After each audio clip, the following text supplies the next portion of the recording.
Welcome back to another Explainer. Today, we are unpacking a massive, fundamental shift in how we actually get work done. We're looking at how the entire future of productivity relies on customizing our hardware and software to fit our human psychology and our physical limitations, instead of the other way around. Let's just dive right into it, because, well, we've all been there, right? Whether it's a laptop whose fans suddenly sound like a jet engine taking off during a heavy workload, or a tablet just pinging you with 50 distractions a minute.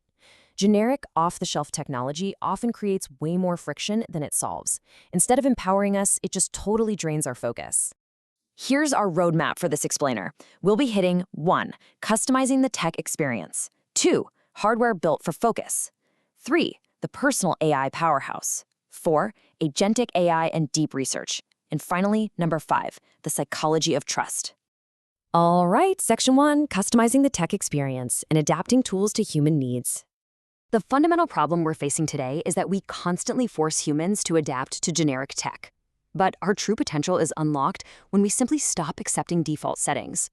We need to start building bespoke physical and digital environments if we want to bypass our physical limitations and digital distractions.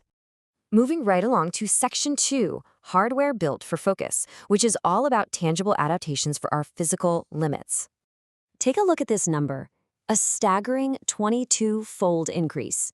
A 2026 medical case study out of the Nasuti College of Osteopathic Medicine looked at a traumatic brain injury patient with severe screen sensitivity. Simply by switching from a glaring standard monitor to a soft ink display, his computer tolerance skyrocketed 22 times over. By adapting the hardware to his physiological limits, he was actually able to finish his professional degree. Just incredible. Now, contrast your typical glaring, noisy, modern tablet, with its eye strain and constant notifications, to a DIY writer deck. We're seeing power users build bespoke setups, like pairing a Daylight DC-1 tablet with a mechanical Bluetooth keyboard. By utilizing RLCD technology, which uses ambient light so it basically looks like real paper, and using screen pinning to lock themselves into a single app, they create a totally distraction-free monochrome environment. It deliberately strips away all the friction of the modern workspace. And we're definitely seeing this same desire for tactile focus over in modern AI workflows too. Power users are mapping their most frequent AI prompts right to custom physical macro pads. So with the literal push of a physical button, they can trigger complex actions instantly, like summarizing text or fixing a block of code, without ever having to break focus to type repetitive commands or juggle a dozen windows. It keeps you strictly in that flow state.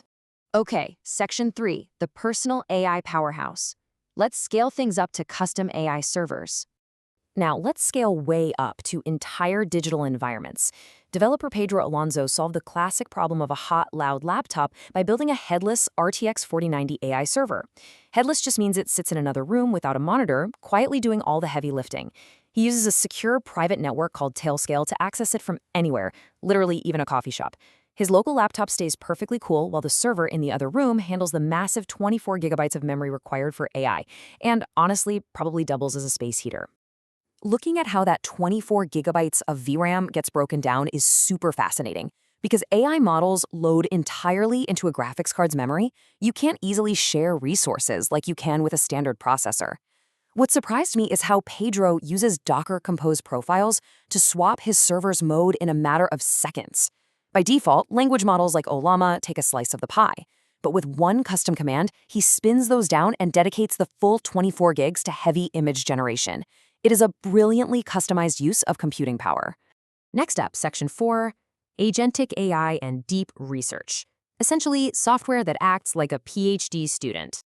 So moving from the raw infrastructure to the AI tools themselves, we're in the middle of a massive shift from basic chatbots to true agentic workflows, meaning the AI actively makes complex decisions on its own. Take Undermined, a tool built by MIT PhDs. Instead of just spitting out a list of keyword matches, it runs an open-ended loop. It reads scientific papers, follows their citation trails, decides what it needs to read next, and synthesizes a fully cited report. Now, because this exhaustive process actually mimics a human researcher, it takes minutes, not seconds. But for about $20 a month, users get 30 of these deep searches. And here's why that is a total game changer. It prioritizes absolute recall. It digs up highly relevant papers buried deep in the web of citations that standard searches completely miss. Crucially, it gives you a confidence estimate that no key paper was overlooked, which is absolutely vital when the cost of missing crucial research is incredibly high. Finally, Section 5, the psychology of trust and why we adopt or reject advanced AI. So, we have the customized distraction-free hardware, we've got the remote servers, and the autonomous software. But what actually determines if we'll trust these tools to do the work for us? To answer that, we have to look at the April 2026 Wharton Blueprint for AI Agent Adoption.